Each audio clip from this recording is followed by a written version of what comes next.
Tri247 gear that I use. Obviously, it's not necessary to have the latest and greatest equipment and gadgets. I mean, I won the World Age Group Champs in 2006 on a second or third hand Klein. It cost me 500 quid. I've still got it. And had 105 components, which I thought were amazing at the time. And I guess what I'm trying to say is you can still be successful and not pay thousands and thousands and thousands of dollars. Of course, a bike like I've got is great. If you can afford it and you've got unlimited cash, then yeah, buy top of the range. But most people don't, and most people don't need it. So I just say keep it simple, get the basics and build up, especially if you're new to the sport. Know your equipment, and that's incredibly important. And you know, I can use the example of the CO2 canisters in Hawaii. We can talk a bit more about that later. Train with it, which is the error I made. I've raced with CO2 canisters, but I didn't actually train with them. Train with the equipment that you're going to use and don't use anything new on race day. For the swim, get a good wetsuit and one that fits. I mean, in 2006, my first race, Reddit Super Sprint, borrowed a wetsuit, too big, flooded, sank, got rescued by a kayaker. And my parents refused to ever come and watch a triathlon again. But luckily I managed to persuade them to come to Frankfurt and Hawaii this year on the promise that I wouldn't drown. But that's, I mean, yes, borrow kit, but do make sure that it fits you. Obviously, good lube, stop chafing, very important in all respects, every area of your life.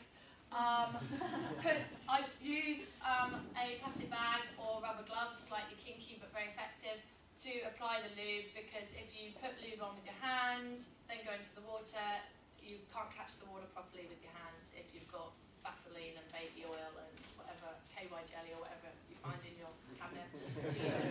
Then, in all seriousness, use something to apply the lube with, because otherwise you won't be able to catch the water properly. The other essential, I think, for swim training is paddles. And there are a lot of paddles on the market, and some are good, some are shit. And you don't want to use the shit ones, because otherwise your swimming will end up more crap than it was already. So paddles are incredibly important, and this is part of incorporating strength work into your training. I mean, a lot of you don't have time to do anything aside from swim, bike and run, and then work and see your family. So anything you can incorporate into your training to make you stronger is very useful. So paddles are strength work in the pool.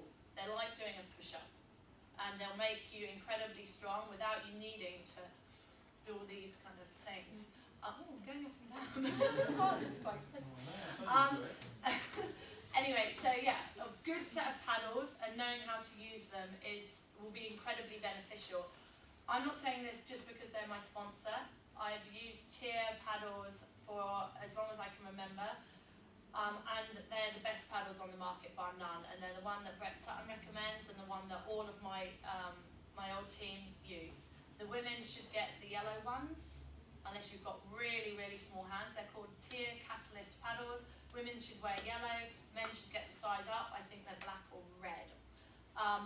And that is honestly not a plug. They are really good paddles, and they will help improve you no end. Bike, the key is the colour, of course. No, it's not. It's the fit. Have a bike that fits. It doesn't matter what it looks like. Getting a professional bike fit is okay, can be advantageous.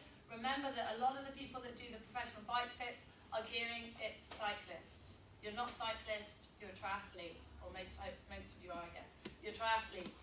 The setup that you'll need can be very different to one that is effective for a cyclist. What is aerodynamic might not be best, and I know there are huge discussions about me not being the most aerodynamic person.